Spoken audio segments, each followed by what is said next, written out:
বিএনপির সামনে একটা চ্যালেঞ্জ আছে। তার জন্মের পর থেকে এত বড় চ্যালেঞ্জের মধ্যে পড়ে নাই, কারণ আগে সে বলতো যে আমি আওয়ামী লীগ না, আমি দিল্লি বিরোধী, আমি আওয়ামী লীগ বিরোধী, আমি এখানে ইসলামী মূল্যবোধকে ধারণ করি, আমি বাংলাদেশি জাতীয়তাবাদকে ধারণ করি। এখন এই সব দলই তো এই আইডিওলজিগুলো ধারণ করে, তাহলে বিএনপিকে এখন হোম পিচে খেলতে হচ্ছে। এনসিপি থেকে নাসিরউদ্দিন পাটোয়ারি অংশগ্রহণ করেছিলেন এবং তিনি সেখানে একটা মন্তব্য করেছিলেন যে বিএনপির এখন যে পরিস্থিতি তাতে 50 থেকে 100-টির বেশি আসন বিএনপি পাবে না। আপনি কিভাবে দেখেন? এটাও কি বলবেন পলিটিশিয়ানদের অনেক রাজনৈতিক রেটরিক কথাবার্তা থাকে, সেটাই কি এরকম?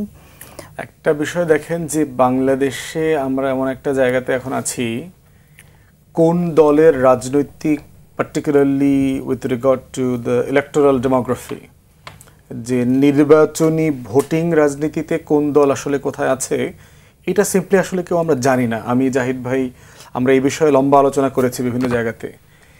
কারণ হচ্ছে 2001-এর পরে কোনো ভালো ক্রেডিবল ইলেকশন হয় নাই।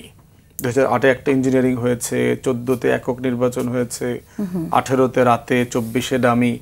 তো সব মিলায়ে কম্পিটিটিভ ইলেকশন কিন্তু 2001-এর পরে হয়নি।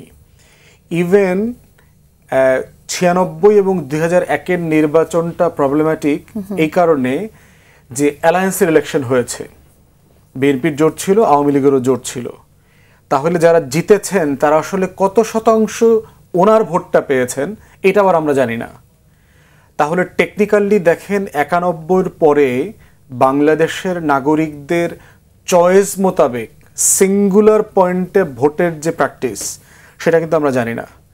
তো আমরা লম্বা সময় হয়ে গেছে প্রায় 35 বছর আমরা জানি না, কিন্তু এই যে একটা মন্তব্যটি 50 থেকে 100টি বেশি আসন পাবে না বিএনপি তো এই মুহূর্তে সবচেয়ে জনপ্রিয় দল।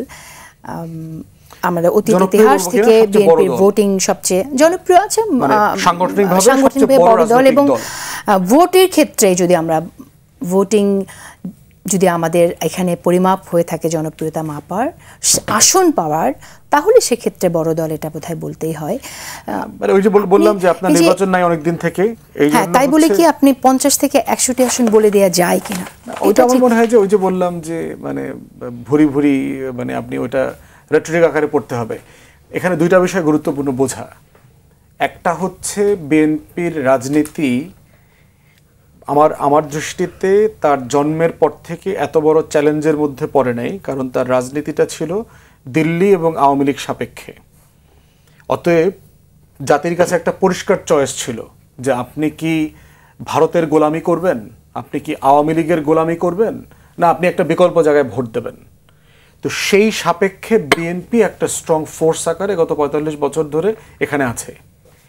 এইবার প্রথমবার তার সাপেক্ষটা পরিবর্তন হয়ে গেছে, মানে সে কার সাপেক্ষে এক্সিস্ট করে সেই জায়গাটা পরিবর্তন হয়ে গেছে। এখন ধরেন দিল্লি সাপেক্ষে তো এনসিপিও ভারত বিরোধী দল, শুধু বিএনপি ভারত বিরোধী দল না, দিল্লি সাপেক্ষে জামাতও আপনার ভারত বিরোধী দল, দিল্লি সাপেক্ষে তো আমরাও ধরেন। আপনি তফাৎটা কিভাবে দেখেন? আপনি কিভাবে আলাদা করবেন যে এনসিপির সাথে যদি আমরা এভাবেই চিন্তা করি তাহলে এনসিপির সাথে বিএনপির মূল তফাৎটা কোথায়? এই মুহূর্তে বা আপনার অভ্যুত্থানে অন্য শক্তি যে দলগুলো আছে সেটাও তফাৎ কিন্তু খুব কম। মানে এনসিপি বলেন, এবি পার্টি বলেন, জামাত বলেন, এদের সাথে আওয়ামী লীগের তফাৎ করাটা যত সহজ, বিএনপির সাথে তফাৎ করাটা তত সহজ না। কারণ একই জনগোষ্ঠীতে আন্দোলন করেছে। এই টোটাল জনগোষ্ঠীটা তো একটা অ্যান্টি ইন্ডিয়ান জনগোষ্ঠী, একটা অ্যান্টি আওয়ামী লীগ জনগোষ্ঠী, এবং এই জনগোষ্ঠীটা একসাথে নির্বাচন করেছে কিন্তু কখনো আলাদা নির্বাচন করে নাই। তো সেই জায়গাতে হচ্ছে ইলেকটোরাল ডেমোগ্রাফি যেটা আছে সেই জায়গাটা আমাদের কাছে পরিষ্কার না।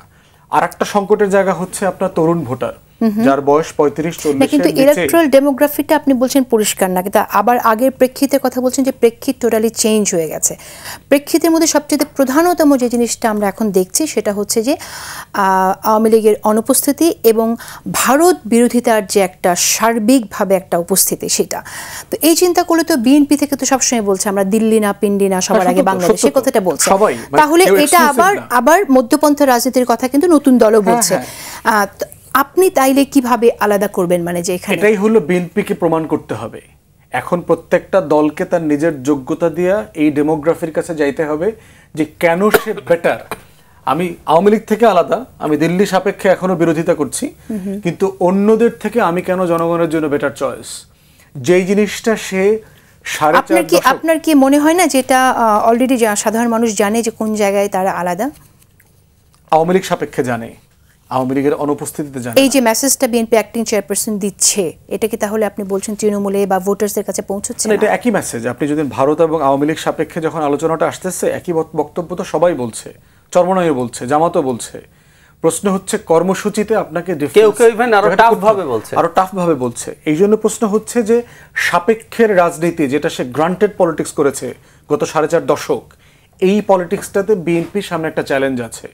কারণ আগে সে বলতো যে আমি আওয়ামী লীগ না, আমি দিল্লি বিরোধী, আমি আওয়ামী লীগ বিরোধী, আমি এখানে ইসলামী মূল্যবোধকে ধারণ করি, আমি বাংলাদেশি জাতীয়তাবাদকে ধারণ করি। এখন এই সব দলই তো এই আইডিওলজিগুলো ধারণ করে। তাহলে বিএনপিকে এখন হোম পিচে খেলতে হচ্ছে।